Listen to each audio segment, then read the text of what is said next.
Renungan pada hari ini diambil dari kitab Efesus. Demikian firman Tuhan yang disampaikan di dalam Efesus 1 ayat 17-19. Aku berdoa agar Allah dari Tuhan kita, Kristus Yesus, Bapa dari kemuliaan, memberimu roh hikmat dan penyataan dalam pengetahuan akan Dia.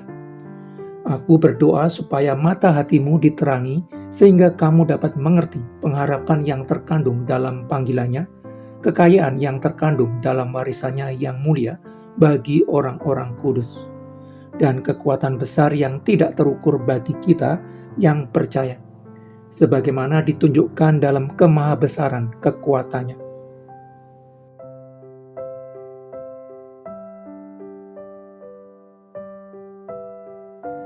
Sebuah bangunan memerlukan fondasi, kerangka, dan alasan. Fondasi menjadi dasar berdirinya sebuah bangunan. Sesuatu yang menjadi fondasi di mana bangunan berdiri akan menentukan kokoh rapuhnya suatu bangunan jika terjadi goncangan. Kerangka bangunan akan menentukan bentuk bangunan yang akan didirikan. Sedangkan alasan menjadi penyebab didirikannya sebuah bangunan yang menentukan peruntukannya. Sebagaimana sebuah bangunan memerlukan fondasi, kerangka, dan alasan, kehidupan manusia juga memerlukannya. Terdapat 3 hal yang membentuk kehidupan manusia: iman, pengharapan, dan kasih.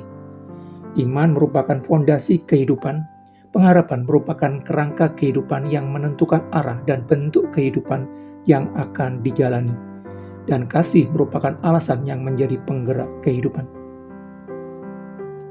Iman adalah sandaran dan gantungan manusia pada sesuatu di luar diri manusia. Di dalam iman terdapat pengharapan. Pengharapan merupakan keadaan atau kondisi di masa depan yang ingin didapatkan. Pengharapan seperti cahaya di ujung lorong yang gelap dan panjang yang menjadi lokasi yang dituju orang yang melewatinya. Pengharapan yang dimiliki seseorang akan menuntun orang menuju bentuk kehidupan yang ingin didapatkannya. Keadaan atau kondisi di masa depan yang ingin didapatkan akan membentuk peta perjalanan hidup yang dipergunakan. Pengharapan yang dimiliki setiap manusia akan membentuk kerangka kehidupan bagi yang menjalaninya. Jika kondisi masa depan yang dimiliki adalah kemakmuran ekonomi, maka seluruh energi, waktu, dan sumber daya yang dimiliki akan dikerahkan untuk mengupayakan terwujudnya kondisi yang diharapkan. Jika peta harta karun yang digunakan, maka seluruh energi, waktu, dan sumber daya yang dimiliki akan dikerahkan untuk mencari dan mengumpulkan harta benda. Orang percaya adalah orang-orang yang mendapatkan anugerah kehidupan kekal dari Allah dengan ditarik datang kepada Yesus Kristus. Orang bisa datang kepada Yesus Kristus karena dikaruniakan iman kepadanya. Dengan dianugerahkan iman, orang percaya diletakkan di dalam keadaan dibenarkan, dianggap benar. Hubungan orang percaya dengan Allah yang sebelumnya berseberangan sebagai musuh diperdamaikan. Permusuhan antara Allah dengan orang percaya diakhiri. Hubungan orang percaya dengan Allah diatur ulang menjadi hubungan baik. Terciptanya damai sejahtera. Dengan dipulihkannya hubungan antara orang percaya dengan Allah, orang percaya memiliki jalan masuk yang membawa kepada hubungan yang lebih dekat dengan Allah. Dengan memiliki hubungan yang lebih dekat dengan Sang Raja Kerajaan Allah, orang percaya memiliki kehidupan baru. Kehidupan yang ditata ulang sesuai rancangan Sang Pencipta kehidupan. Persoalannya, ketika ditarik Allah datang kepada Yesus Kristus, orang telah memiliki pengharapan hidup. Bayangan masa depan yang menjadi kerangka kehidupannya. Kerangka kehidupan yang membentuk kehidupan yang ingin didapatkannya. Pengharapan hidup yang dibangun hasil tipu daya si jahat terhadap manusia yang hidup di dalam situasi tanpa cahaya kebenaran.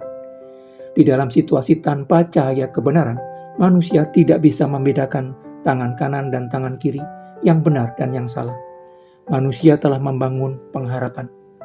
Hasilnya, pengharapan hidup manusia bertumbuh kepada kemakmuran ekonomi dan kenyamanan jasmani. Pengharapan yang telah melekat kuat itu mengarahkan manusia menjadi pencari dan pengejar kemakmuran ekonomi dan kenyamanan jasmani yang dianggap baik. Pengharapan hidup yang menghasilkan cara yang salah dalam mengelola kehidupan merupakan satu bentuk dosa yang mencengkeram erat sebagian besar umat manusia. Iblis menghancurkan banyak iman orang Kristen melalui cara pandang yang salah terhadap kehidupan. Karena itu, ketika orang ditarik Allah datang kepada Yesus Kristus, harus dibentuk ulang secara bertahap menjadi pribadi yang sesuai dengan rancangan Tuhan, termasuk pengharapan hidupnya. Kondisi masa depan yang ingin didapatkan orang harus dibangun ulang. Pembangunan ulang kondisi masa depan yang ingin didapatkan melalui perkataan Sang Pencipta kehidupan, bukan melalui baptisan atau melalui pujian dan penyembahan. Pembangunan ulang kondisi masa depan yang ingin didapatkan melalui firman Allah, bukan melalui ritual ibadah yang dihafalkan dan diulang. Penataan ulang pengharapan manusia di bawah terang kebenaran ilahi. Terang kebenaran ilahi akan membuat mata hati orang percaya menjadi terang. Terang kebenaran ilahi yang membuat mata hati orang percaya menjadi terang akan memampukan orang percaya membedakan tangan kanan dan tangan kiri, yang benar dan yang salah. Menyadarkan bahwa hidupnya telah dibangun berdasarkan pengharapan yang salah. Pengharapan salah kehidupan yang menjadi kerangka kehidupannya selama bertahun-tahun akan membentuk hidupnya sesuai rancangan roh jahat di dunia. Itu berarti pengharapan lama yang berpusat kepada kemakmuran ekonomi dan kenyamanan jasmani yang telah memandunya selama bertahun-tahun harus ditinggalkan. Tanpa meninggalkan pengharapan lama, orang percaya hanya akan mengalami persoalan sulit berkelanjutan karena melakukan hal yang bertentangan dengan rancangan Sang Pencipta kehidupan.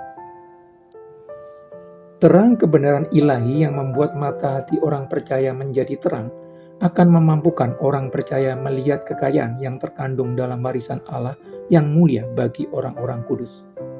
Kekayaan adalah segala sesuatu yang dinilai sangat berharga oleh seseorang atau sekumpulan orang.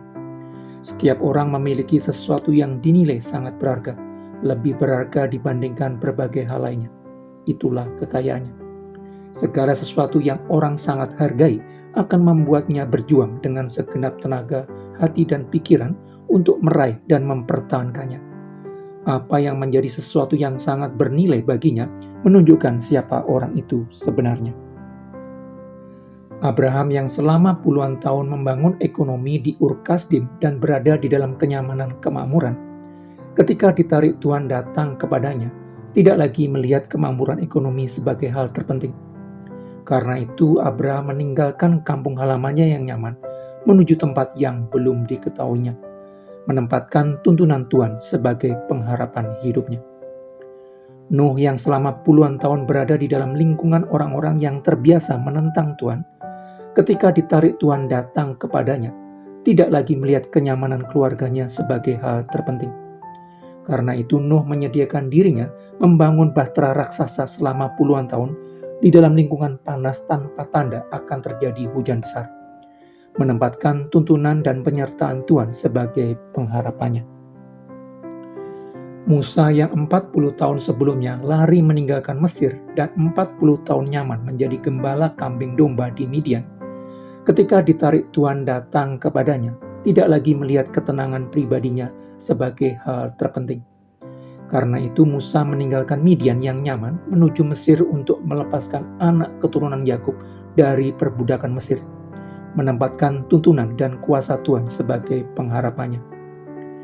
Gideon yang takut kepada suku Midian yang menindas Israel sehingga mengirik gandum di tempat pemerasan anggur, ketika ditarik Tuhan datang kepadanya, tidak lagi melihat rasa aman pribadinya sebagai hal terpenting. Karena itu Gideon meninggalkan rasa amannya yang nyaman memimpin orang Israel melawan orang Midian, menempatkan tuntunan dan perlindungan Tuhan sebagai pengharapannya. Terang kebenaran ilahi akan memampukan orang percaya melihat berbagai hal berharga di dalam kehidupan yang diberikan Sang Pencipta kehidupan. Allah mengajarkan pengharapan hidup yang berbeda dari pengharapan hidup yang diajarkan dunia, bahkan bertolak belakang. Allah menuntut setiap orang percaya membangun hidupnya sesuai kerangka kehidupan yang diberikannya. Kerangka kehidupan yang akan membentuk hidup orang percaya sesuai rancangan damai sejahtera Sang Pencipta kehidupan.